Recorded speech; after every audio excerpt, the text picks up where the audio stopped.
Who knows where Dr. King was when he was assassinated? Yeah, what was he doing? Right. And why was he supporting them?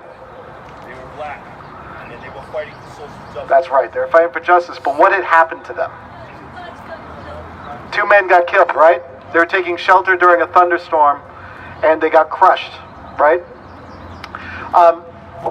So, my son is trying to do my best to shake me, but...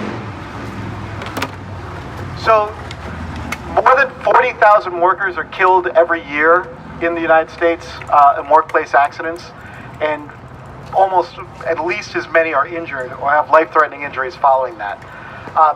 The need for having safe workplaces affects lower wage workers much more so the further up the line you get. So if you work in an office, or if you work in, I don't know, a place where it's relatively safe, a lot of times people fought for that safety. But when you look around you and you look at the grass and the people who are pruning the trees and people who are actually collecting the garbage, those folks a lot of times are literally putting their lives on the line in a way that's really daily and they don't always notice. Representation for those workers is one of the most important things that's available to us, but also something that's been denied and fought for public sector workers for a very, very long time. And right now, we're under threat one more time. Public sector workers are literally the people who keep our streets clean, educating our children, put out our fires. They're the ones that we actually depend on. That's our point of contact with the world a lot of times. Our first point of contact is often with the public sector worker. Literally the backbone of the labor movement right now, we have a Supreme Court case that is going to put them at jeopardy called Janus. Has anyone heard of this? Yeah.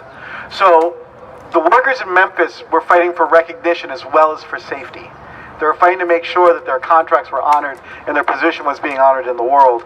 And so we remember those signs that said, "I am a man," right?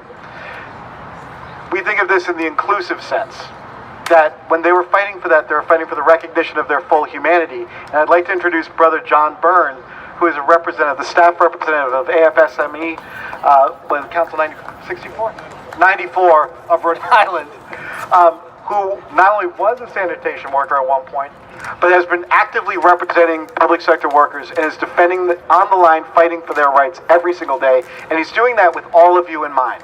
So without further ado, I'd like to introduce Brother John. Thank you. Thank you, Mike. My name is John Burns. I serve as a staff representative for Rhode Island Council 94. Over 30 years ago, I started my career as a member of AFSCME, working as a sanitation worker in the city of Central Falls. AFSCME is a union whose history is tied closely to Dr. King, so it's a true pleasure that I'm here to be here today to honor his memory.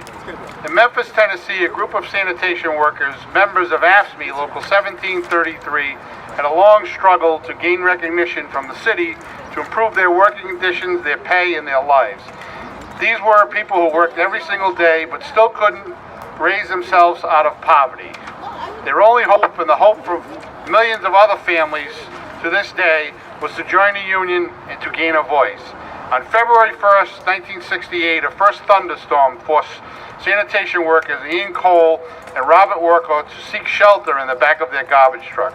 The storm was so bad that the white sanitation workers have been allowed to go home, while the black sanitation workers were forced to stay and finish their routes. Imagine how bad conditions must have been for men to seek shelter in the packer bed of their garbage truck. Among the sanitation workers' grievances that had been ignored were warnings about faulty, outdated equipment on their trucks. Those warnings proved tragically that the day when the truck's compactor kicked on, crushing Cole and Walker to death. The coal workers decided they had enough. They voted to strike, with 1,300 men, mostly African American, marching in the streets, braving tear gas and nightsticks under a simple but powerful slogan, "I am a man." Organizers enlisted the help of hundreds of religious leaders, eventually persuading many influential factions within the city to support the workers. Dr. Martin Luther King traveled to Memphis, joining the strikers because he viewed the strike as a reflection of the same values he was fighting for in the Poor People's Campaign. He believed that injustice anywhere is a threat to justice everywhere.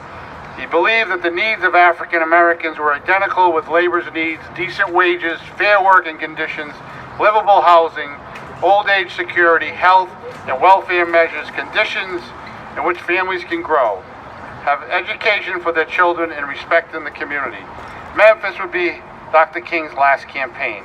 Less than 24 hours after delivering his famous mountaintop speech at the Mason Temple, he was struck down by an assassin's bullet.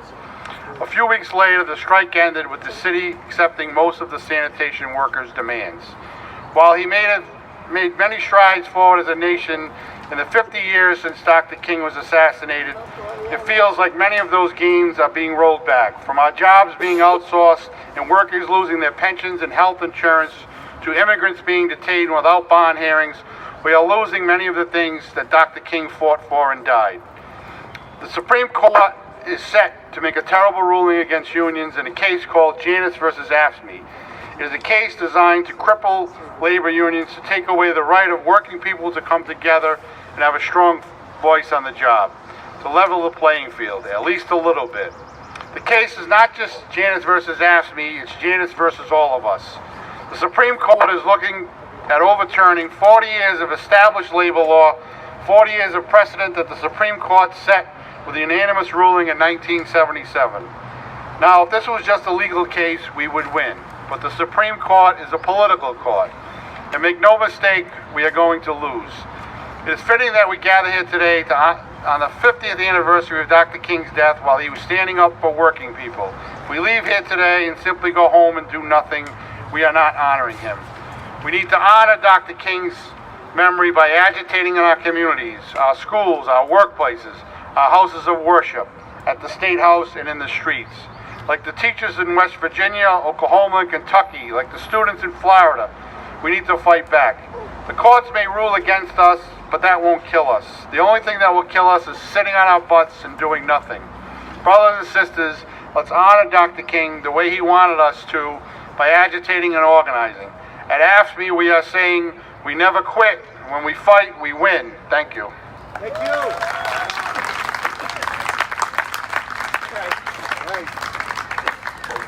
When we fight, we win. When we fight, we win. That's right.